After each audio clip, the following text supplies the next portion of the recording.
Cool.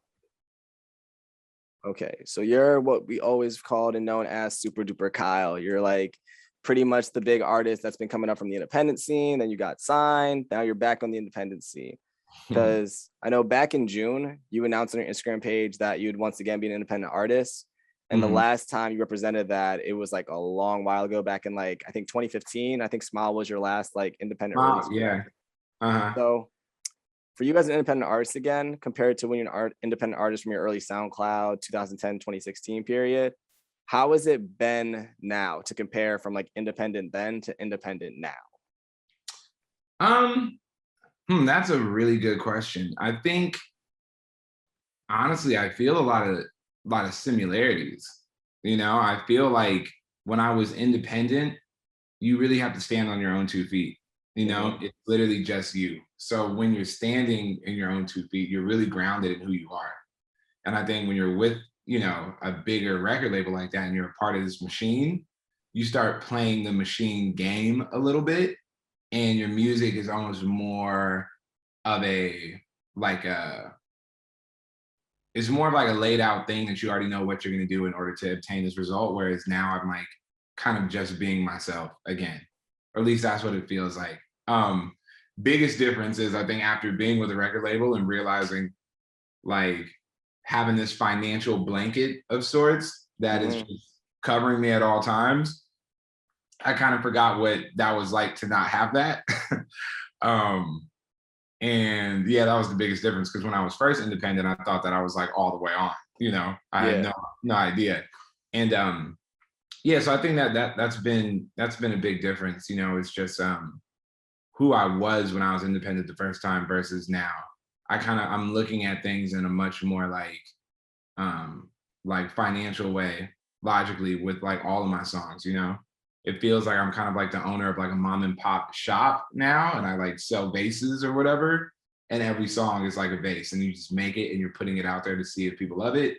And if they do, great. If not, it's awesome. You move on to the next product, Whereas I think when you're with a major, it's like everything is about having like this one smash like song.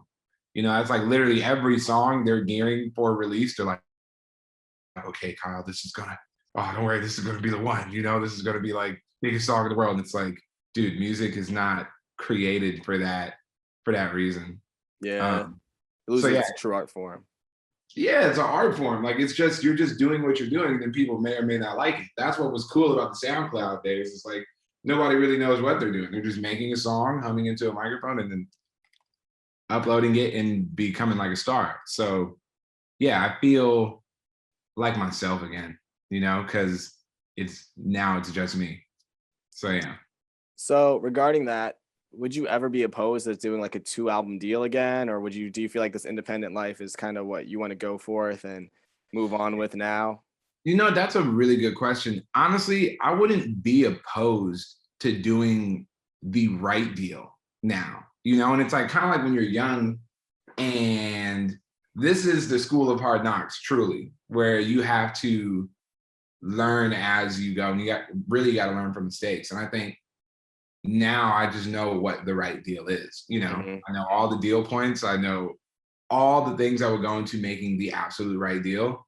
And I wouldn't mind working with some bigger company, but it's just about like the work I was doing for that bigger company. I wasn't being compensated what I should actually have, And I think that that's just true across the entire music industry. If you notice, music generates like $90 billion a year worldwide, like 12 or 20 million a year, 19 billion, domestically.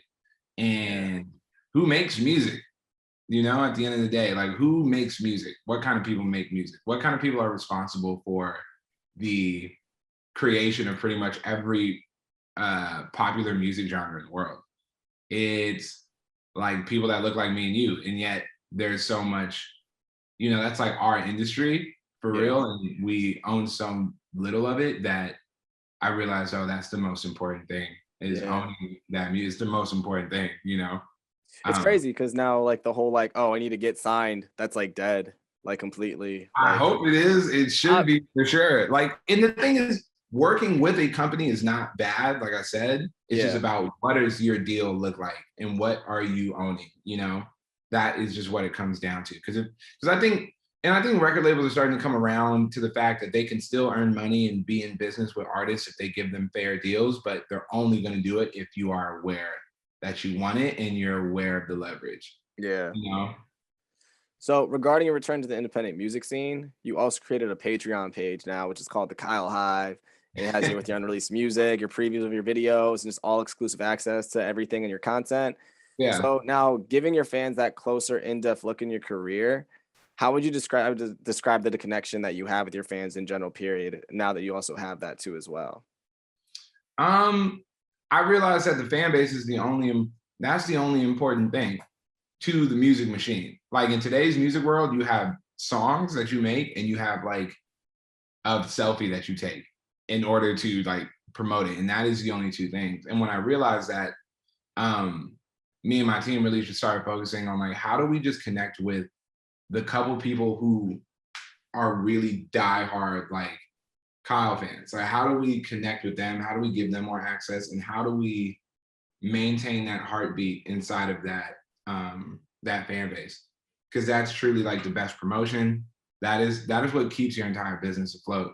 So the Patreon thing for me was really just about trying to like condense that smaller part of my fan base and like really give them everything that they need in order to promote me themselves and in order to like inspire the other Kyle fans out there, you know, because it's really word of mouth. You know, like if I'm like a huge Kid Cudi fan, right? Yeah. So all of my homies that like Kid Cudi, if they maybe they kind of like Kid Cudi, but whenever a Kid Cudi song comes on, I'm gonna remind them that he's the greatest artist of all Yep. time. So in a similar fashion, I'm trying to give as much access to the people who really, really, really believe in me. And it's been fun. It's kind of like I don't know, we're like a little military group, you know what I'm saying? Like but it's been really cool. So now that you do have that Patreon move, it's like it's really not something that a lot of rappers really going forth. And you've always had that phrase that you hear, you're unlike most rappers. Like, Yeah. do you ever feel like you're the black sheep of the rap game based on how you incorporate more positive themes in your sound? Or how do you approach and just go about it? Because you always have to hear from other labels and people and critics that like, oh, this is Kyle, like he's a rapper, but he's this kind of rapper. Because at the end of the day, you're an artist, like at the end. But how do you normally respond back and just take that once you hear that all the time? Yeah, you know what? I realized that's a really good question. I realized probably, it was a couple of years into like my really big explosion that I realized when you're going against the grain, it's not supposed to be easy. And nobody's supposed to understand it. And I think it's not a coincidence that, our culture has so much overly like aggressive influence involved in it. And then I come around just trying to be docile and media is trying to kill me, right? Because Yeah. How dare you be happy? how dare you be happy? You like literally, it's like, yo, black guy, like, what are you doing being happy? Like, Yeah. that's not what we want here. That's not what we want. That's not the imagery we want. That's not the music we want. And then I think for me, there's a lot of pride in how I've taken a lot of pride in how difficult it has been to earn the approval of like a media and a culture that is geared at like dudes that aren't doing shit that I'm doing. So I take pride in it because I felt like I've like been walking up a mountain damn near my entire career. And all I've been trying to do is tell people to be happy. Yeah, literally, like you're spreading a positive message. So like why is this Well, the wrong thing to do? it's the wrong thing to do because I think there's a lot of there's a lot of reasons that it's like that, but I can't answer them and I can't correct them and I can't like be sad about it. I think I just have to understand that what I'm doing is clearly different and I should be proud of that. And then what I'm doing is clearly a threat to people that I'd love to see more harm come to people who look like me. So in both of those regards, I'm like extremely proud of like, I'm like proud of how difficult it has been because it has been difficult, from the jump. It's like, especially like 2013 and shit when I'm coming out, everybody's just in like, all leather and it's just evil and it's dark and I'm like trying to like, rap about like being docile and shit. And I think yeah, that hill that I've had to climb, I have a lot of pride in that. So to go along with that, like being different, you've always had a huge catalog of working with other artists that people wouldn't expect that are also different from Kehlani, Lil Yachty, Khalid, Big Boy, Rivers Cuomo, and Trippie Redd and Bryson Tiller, and just all these different artists from these different genres and such, among others. So is there anyone specifically on your collaboration bucket list you still hope to work with that you still kind of want to have the one day like have that song or even just album together? Oh, for sure. Damn. But see, the bucket list thing for me is so long because like I'm like a real stan of people. You know what I mean? Hmm. If I fuck with you, like I really fuck with Yeah, you. yeah. Like You I'll only want ask to make for music a with picture. people you work with. Like, Yeah, you know what I mean? So that list is really long, but the two that are most prominent in my mind, and I've been telling people this, is like I really want to work with Pharrell really bad because I love trying to push myself to do different genres, and that's something I mhm. pride myself in too. And I think there's no better song maker, producer when it comes to being able to participate in every facet of music than Pharrell. He's Yeah, just with literally, that 4 count, bro, that 4 count, that 4 count, you know it's bro. serious. Like, load up a country song, bro. Like, Yup. like he can do it. I feel like he can literally do anything. And I'd love to learn more of that. And then the other collaboration that's a bucket list is just making a song with Kid Cudi because he's just like the greatest artist. You feel me? So The four doing, count and the hums. bro, The with four count and hums. imagine 4 count hums me, bruh. Like it's gonna be crazy. So yeah, and that's just my favorite artist ever. So Yeah. I would yeah, I'd love that. Those are my two bucket list features right now. So that being said, and like everything with the music, your upcoming album now is scheduled to be released in November, correct? Potentially, it's potential. Okay. Potentially. If it goes right, if everything falls into place. Yeah, you want to make the shit perfect no matter what. So based on making it perfect, what can you tell us about it? Is there anything that the listeners can expect regarding its directions, its themes, or just overall meaning behind it? Yeah, yeah. Funny thing about going independent, I feel like for the first time in a long time and being unplugged from that machine, I'm me, like I'm Hmm. grounded in myself because like it's just, it feels like it's just me now. And because of that, I ended up with this project, making a project that's really meant to help people in that similar fashion of when I was first independent, in this bright, optimistic, exciting, electric, like cup of coffee kind of way, right? This album was designed specifically to get inside of you when you're like hunched over, hella sad, and like pick you up and get you through your day every single day. And I think I, up until this point, this might be the best, like, exciting self-help album I've ever made. Um, and I think it's because I was in such a insane time when I started making it with going independent, not having that source of income, having things that need to really like boost myself emotionally.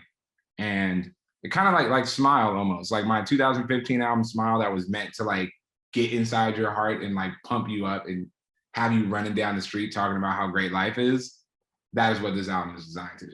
So that's kind of like, I feel like what they can expect. A blend of a bunch of genres, as always, from myself. Um, yeah, all types of genres, and just something that is really, it's mood music. This is mood lifting music through and through from start to finish. So based on that, you pretty much had to go through a lot of different moods and emotions to pretty much create this new kind of art and everything you've had. And then one of your singles, It's Not So Bad, really just delivers a huge amount of like the emotions that you pretty much have experienced and like just reminding others that everything's okay. It's all good in the end.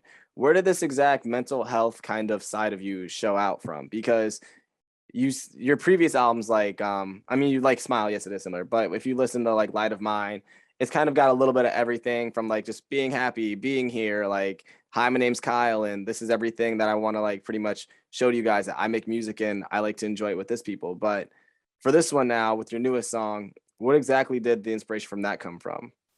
Yeah, so it's not so bad is just a statement that kind of started sitting with me. When I first started making this album, I was making it in the middle of the pandemic, right? Mm-hmm. I was like hella sad, sitting by myself, telling myself I wanted to make lo-fi music. That's how sad I was. You know what I mean? Damn, That's that's how bad it was. I was like, and I actually have a whole album of like lo-fi cuts that this was supposed to be. And, you know, throughout making it, I started realizing I have no reason to be sad. And I think I got a lot of my sadness from this thing, you know? Oh yeah, the social media and like this is I the think devil. this is the devil. I was living my life like this so much, face Uh, and phone, that I couldn't like put it down and look around and realize how beautiful my life actually is. And I think there's a lot of people out there that suffer from that same thing. They say comparison is the thief of joy. And mm-hmm. we live in a world of constant comparison, especially young people, especially just, I mean, people in general, but young people on their phones live in a world of constant comparison. And it was stealing my joy. And the moment I unplugged from my phone and started to try and really get off social media and reconnect to like my real life and just take a look outside my window, my life is beautiful. And it's not bad at all, you Oh know? yeah, No matter how rough things get, it's actually not, it's not so bad if you can just pay attention to the couple things in your life that you should be appreciative of and grateful for. So that is where the journey started. And I wanted to name it I wanted to name the album a bunch of different things as it went on, but that's where the journey started, was from that phrase, it's not so bad. And I built from there. And then all that lo-fi shit slowly dwindled out and the music started getting exciting and full of life and optimistic and I can take on the world. And it started from just that sentence, me telling that's what's myself it's up. not so bad. That's what's up, honestly, because it's hard to like. For one thing, lo-fi, the trend of it also was a big plus in it. Like it was something a little bit new and different. Where I feel like I enjoy lo-fi, but I know that was kind of like the wave a lot of people were going. Because I remember when like the one song it was like that deathbed or the, like don't stay awake or make a cup of coffee for your head. Like really just changed like a whole wave of artists. But Yeah. I mean, it's definitely still like that wave where it's better to like make lo-fi music, but not feel what you're like making in terms of that. Like Yeah. you don't Well, want to you experience know, all the things. it is necessary. I think everything, the cool thing about being an artist and the artistic journey is this shit is all necessary, you know? Mm-hmm. Like the music that has ended up being this album, it's not so bad. Like I got there by stepping from one genre to the next until I landed in a place where I'm like, oh, this is who I want to be right now, you know? Like it started with lo-fi music. Then I was like, oh, I just want to make R&B lo-fi. Then it started, well, lo-fi is too slow, so I want to make up-tempo R&B music. Next thing I know, I'm banging Craig David every day, just slapping that as loud as possible. You feel me? Now I'm getting hip to garage and I'm like really driving in on like drum and bass. And then I'm making house music and then I'm making this perfect blend of all of those things together. And it's like, I got there, but you get there by necessary steps. You know, you gotta, it's almost like you have to be sad over something to realize that you shouldn't be sad over it. And that right there is called appreciation Mm-hmm. and gratefulness. And then you learn that and then you want to make the entire album about that. And yeah. It's crazy though, because you have that range where it just works, like similar to how like Kid Cudi is. Like he really could make an alternative album. He can make a rap album. He can literally make something in that lo-fi wave. The man hums and he makes a song. Like he can really do it Yeah, all. it's kind of crazy. So Kid Cudi, like you said though, he was really what inspired you to follow your passion and pursue a career in music. But now you've also kind of switched now into terms of acting, where you pretty much appeared in like other films like The After Party and the Russo Brothers production of Cherry. How exactly did you get your start into acting, and can we also expect you to see in any more roles in the future as well? Oh, for sure. I mean, I got my start in acting just like I remember I was like in sixth grade or eighth grade, and our school didn't really have like hella like arts activities, you know, we didn't have Mm, a band or nothing like that. So these people, dang, wait, you came from that and you still, wow, that's no, wild. we yeah, like we didn't have no artsy nothing, like nothing, like Class, like lunch. class, lunch, football, lunch, class, like it was whack. But we had two people, these two theater people that came to our school and they were like, we're going to make a play and it's going to be about like, it was kind of really about like just really it was kind of about toxic masculinity and like the macho-ness of like the Western era. And we were like had to make this Western thing and anyways, they told us to like, we had to write a play, and that was like our 8th grade assignment. Nobody else wanted to do it. So I just did the shit myself. And then I gave myself all the lines, and then I like was like, oh, this would be cool, you know, acting. And then so that's kind of how I got my start with like being interested in it. But as of recently, I've really developed an infatuation for writing, you know, because I think like at the core of it, I'm like a storyteller, Mm-hmm. and I definitely want to keep pursuing acting, but I'm focused on writing because I feel like I can have a bigger impact. You know, I can like the messages can be a lot more clear if I'm like writing the actual story.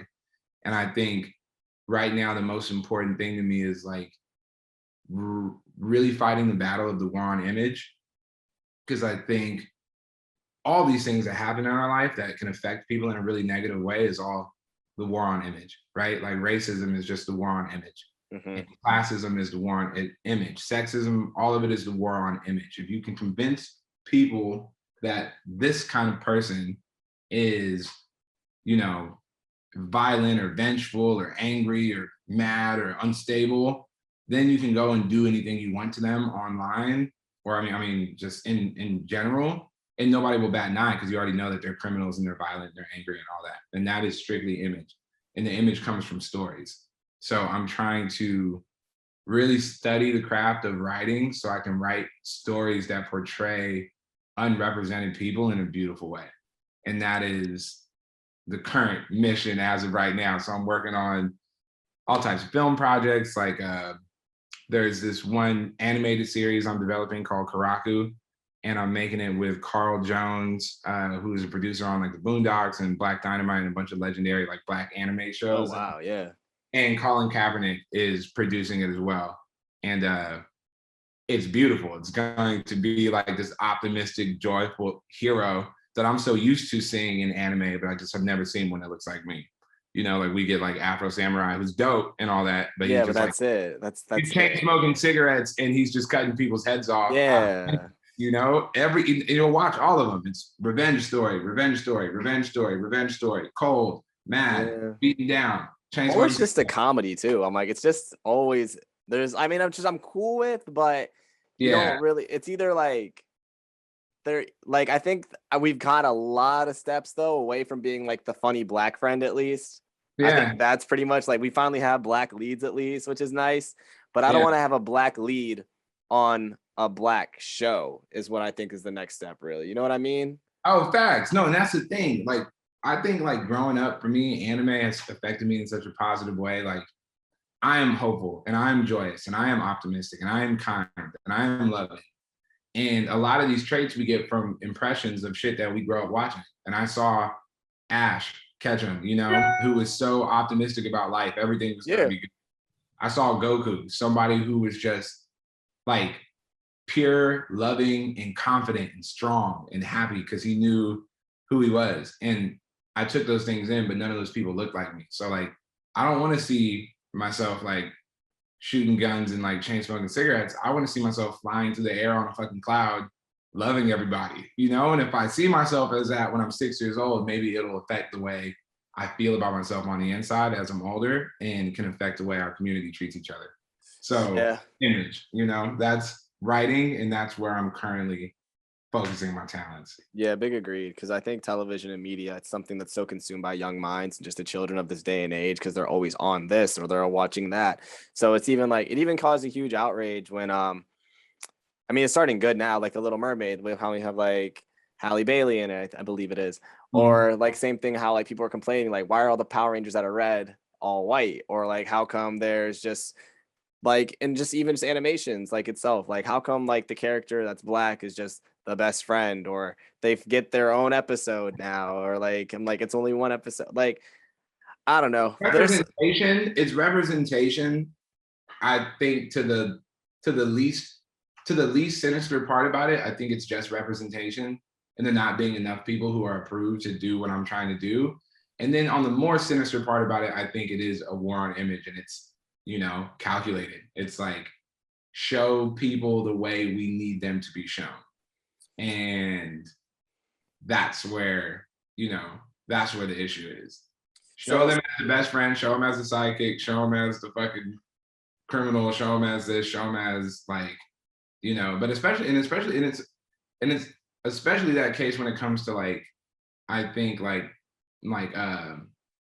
sort of like a very pure like female lead that's sort of like that is like a black lead, or like any sort of like strong and loving and confident like male black lead. Like those right there are scary for whatever fucking reason, uh, and they shouldn't be. But yeah, anyways.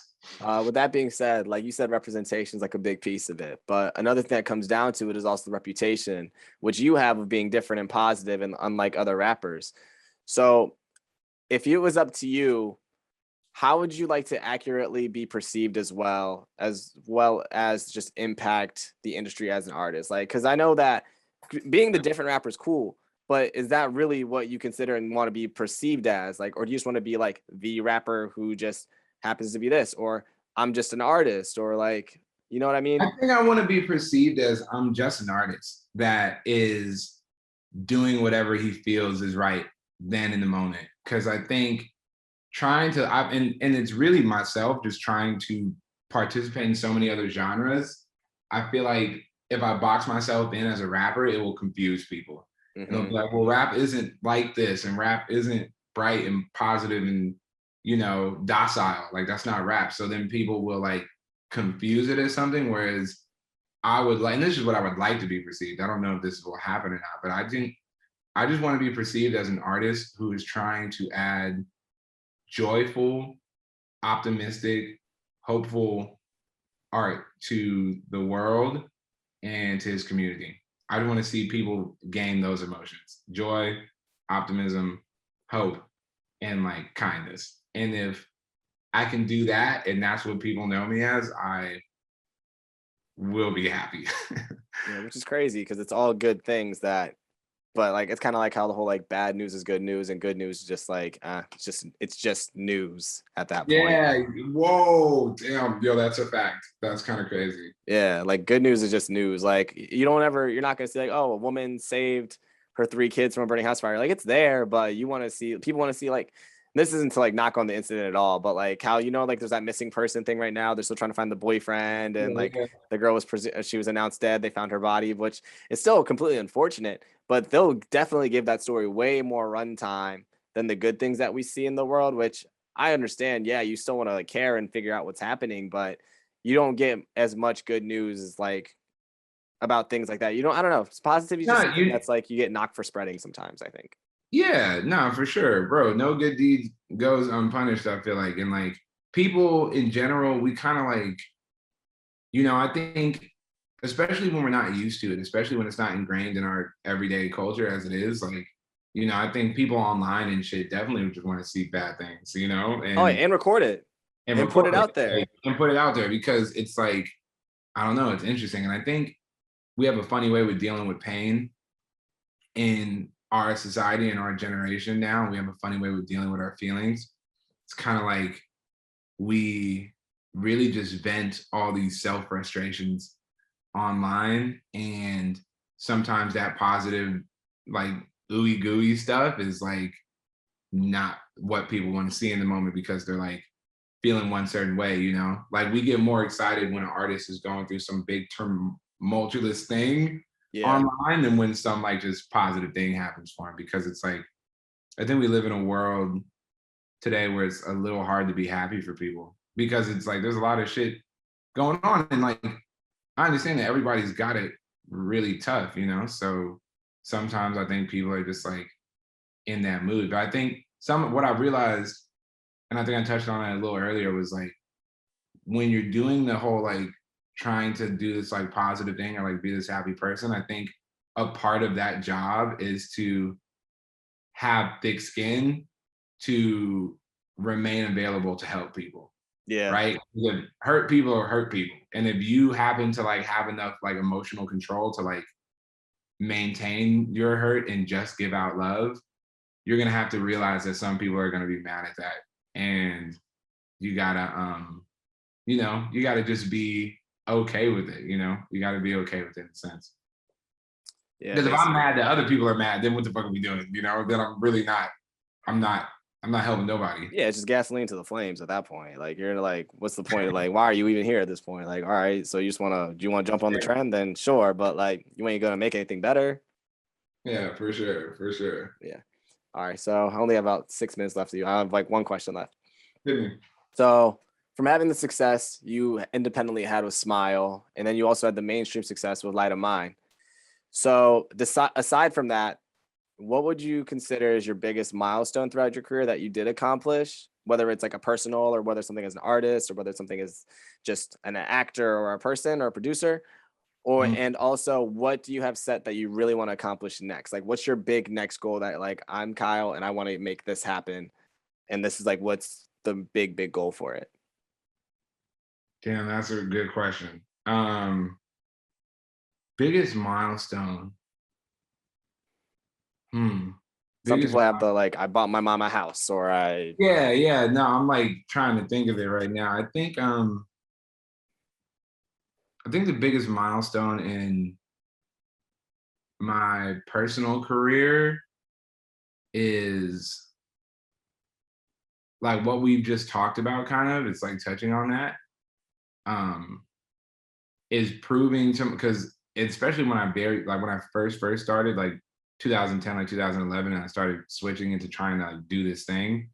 It was Mhm. such an experiment when I was like, because I have like an old mixtape that you know don't even listen to it because it's like Is this recorded the on. Kyle is dope days? Is Kyle's dope? Yes, yes, yes. This is a long time ago. So, you know, it was recorded on like a spoon. So don't even listen to it. But I remember when I did it, my friends were like so confused as to what I was doing. They're like, bro, what are you on, bro? You in here rapping like, you know what I mean? Like a Pokemon. Like, what's up with you? And I had such an intuition that this was gonna help people and it was gonna help myself. And even though it seemed impossible, I proved that, you know, like you can be a nerd, you can be docile, you can be, you know, completely against the grain, and you know, you can end up in a movie, you can end up with the number one song in the world, you can end up, you know, selling like 10 million units worldwide. And I think that to me is my biggest accomplishment, just the proof that like I can't pinpoint it to one specific thing, but just even me ending up having a successful career in art is that's my biggest accomplishment. Just making it here to me. I can't pinpoint it on like one specific thing, just making it here in general, because the more I look at it, I kind of am more impressed with like, oh, that shouldn't have really went down like that. You know, it's really against the grain for the culture I was participating in. And then as for the next biggest goal of mine is definitely making and delivering this Karaku anime project to the world. That is like my It's gonna be current tough. It sounds tough because big. obviously Oh, it's gonna be nuts. It's gonna be fire. It's almost like that aspirational shit of like every Miyazaki film, you know, where somebody's trying to yo, I wish they had like become better, but like action-packed sci-fi world, music world of like a cowboy bebop, you know, and it's just like it's just gonna be dope. So yeah, that's my current next biggest goal. that's what's up. I can't wait to see it. This sounds tough because everybody says like, oh, we need more black anime, but I don't know. Start a GoFundMe. Start something like some. I'm sure there's somebody with the right mind and ideas where it could be done, but it just Yeah, it seems just like takes years and years and years of adding one piece to the I've been working on this for like 7 years, you know, but I didn't know nobody at first. So I gotta get to know somebody, then we gotta find somebody else, and you gotta find yeah. somebody to like keep going. So that's my and also, I mean, dropping more and more fire music for the world. That Of is course. what I'm looking forward to too. Yeah, which is tough because like I love how that you're an artist that doesn't want to be like, oh, I gotta now surpass I Spy and focus on making a bigger record than that. You're just like, I just want to make good music. Like as long as y'all Bro, enjoy it, the straight numbers up, don't because matter. numbers don't matter because it's like your career is like this, you know? It's not like this. And Snoop Dogg taught me this, like damn near like on a graph, like just with his hands. He's like, a music career is like this, right? Everybody thinks about their career as like this and this and this. And he's like, it's not. It's about how long can you do what you love? Yeah. on a consistent basis, right? You're gonna have moments where it's up here, you're gonna have moments where it's here, and everything in between. But if you only focus on trying to stay up here, your music career is gonna look like this. Oh, And extremely. it's when you need to just focus on doing shit you love, you know what I mean? And the cool thing about a song like I Spy is like it wasn't calculated. It was me being niche, you know? It was me talking about all the shit we were just talking about of like, there's no way that should have worked. And that I Spy belongs to those songs too, that were about being hella happy in like a culture that was extra machoed out and like pissed off. Yeah, yeah. So I think like it's about just continuing to do what you love and have some sort of intention and some sort of direction for it.